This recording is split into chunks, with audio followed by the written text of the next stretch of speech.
नमस्कार। लॉरेंस बिश्नोई का नाम सुनते ही एक खौफ का साया गहराने लगता है। भारतीय अपराध जगत में किसी समय सिर्फ दो जुबान से उसकी चर्चा होती थी, लेकिन आज वो एक ऐसा नाम बन चुका है जिसे किसी पहचान की जरूरत नहीं है। लॉरेंस का गिरोह देश में अपनी पैठ बना चुका है और बड़े बड़े राजनीतिक, फिल्मी सितारों और सामाजिक हस्तियों के खिलाफ धमकाने का दौर जारी रखता है।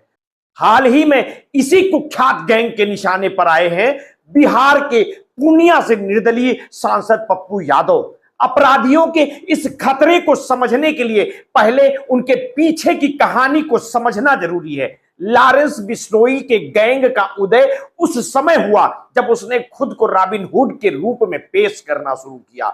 उसका दावा था कि वो अपने समाज की रक्षा के लिए अपराध की दुनिया में उतरा है, लेकिन अपराध की दुनिया में कदम रखने के बाद ये कथित मकसद कहीं धुंधला सा हो गया और सत्ता, पैसे और खौफ का नशा ही उसका असली मकसद बन गया। उसके नाम का सबसे बड़ा हल्ला तब मच गया जब उसने बॉलीवुड के सुपरस्टार सलमान खान के खिलाफ एक भयानक धमकी जारी की। लॉरेंस ने सलमान खान को खुलेआम धमकी दी कि वो काले हिरण के शिकार के मामले में अपने समुदाय को न्याय दिलाने के लिए सलमान को सजा देगा, और ये धमकी देश भर में फैली और सलमान खान की सुरक्षा को लेकर चर्चा का दौर शुरू हो गया। कहानी यही नहीं रुकती। लॉरेंस बिश्नोई के गिरोह का नाम पंजाबी गायक सिद्धू मूसेवाला की हत्या के साथ भी जुड़ा। सिद्धू मूसेवाला की मौत ने देश को हिला दिया था और उसका मारा जाना एक संगीत प्रेमी के लिए दुखद था, लेकिन इसके पीछे छिपी साजिशों ने इसे और भी भयावह बना दिया।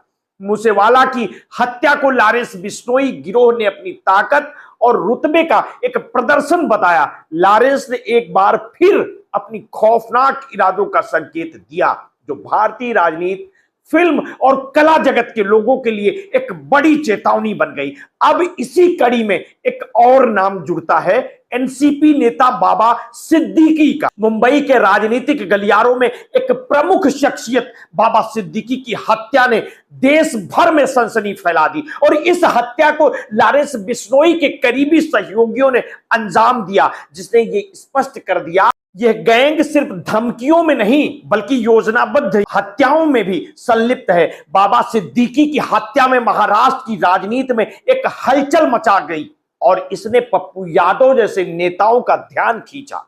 बिहार के बहुचर्चित सांसद पप्पू यादव, जो अपने बेबाक अंदाज और सामाजिक मुद्दों पर अपनी सख्त राय के लिए जाने जाते हैं, उन्होंने मुंबई जाकर बाबा सिद्दीकी के परिवार से मुलाकात की। पप्पू यादव ने जीशान सिद्दीकी से मिलकर उन्हें न्याय का आश्वासन दिया और अपराधियों को सबक सिखाने की बात कही। उनके इस बयान ने लॉरेंस बिश्नोई गैंग को एक बार फिर से आक्रामक बना दिया। उनके इस कदम ने एक तरह से उन्हें बिश्नोई गिरोह की रडार पर ला खड़ा किया। अभी तक किसी को अंदाजा नहीं था कि यह मुलाकात उनके लिए इतनी खतरनाक साबित हो सकती है। एक कॉल के जरिए लॉरेंस बिश्नोई के गुर्गों ने पप्पू यादव को धमकी दी और इस कॉल में खुलेआम उन्हें कहा गया कि वे अपनी औकात में रहकर चुपचाप राजनीति करें और ज्यादा बयानबाजी ना करें। इस धमकी के पीछे सिद्दीकी के परिवार के समर्थन में दिए गए उनके बयान को वजह बताया गया। पप्पू यादव ने इस मामले की शिकायत डीजीपी, डीआईजी और एसपी से की है और उन्होंने सुरक्षा को लेकर चिंताएं व्यक्त की, लेकिन यह मामला इतना सीधा नहीं है। इस धमकी के बाद बिश्नोई गैंग का यह चेहरा फिर से उजागर हो गया है। उनकी पहुंच देश की सीमाओं से बाहर तक है और वे अपने प्रभाव का विस्तार कर रहे हैं। इस घटना ने एक बार फिर से यह सवाल खड़ा कर दिया कि क्या भारत में कोई भी सुरक्षित नहीं है, चाहे वो एक राजनेता हो या कलाकार। लॉरेंस बिश्नोई जैसे अपराधियों की बढ़ती ताकत और उनका राजनीतिक कला के समाज में विभिन्न वर्गों पर पड़ता गहरा असर बताता है कि कानून व्यवस्था के खिलाफ ये एक संगठित चुनौती दी गई है।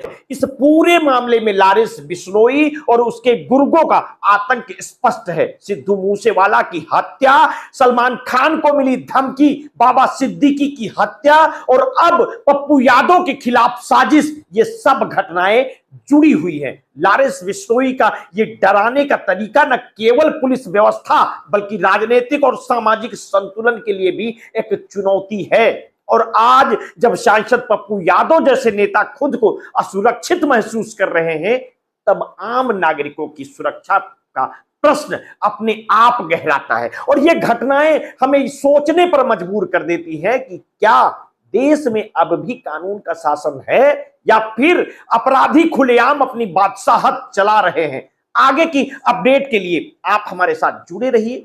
आपने अगर अभी तक हमारे इस चैनल को सब्सक्राइब नहीं किया है तो तत्काल कर दीजिए।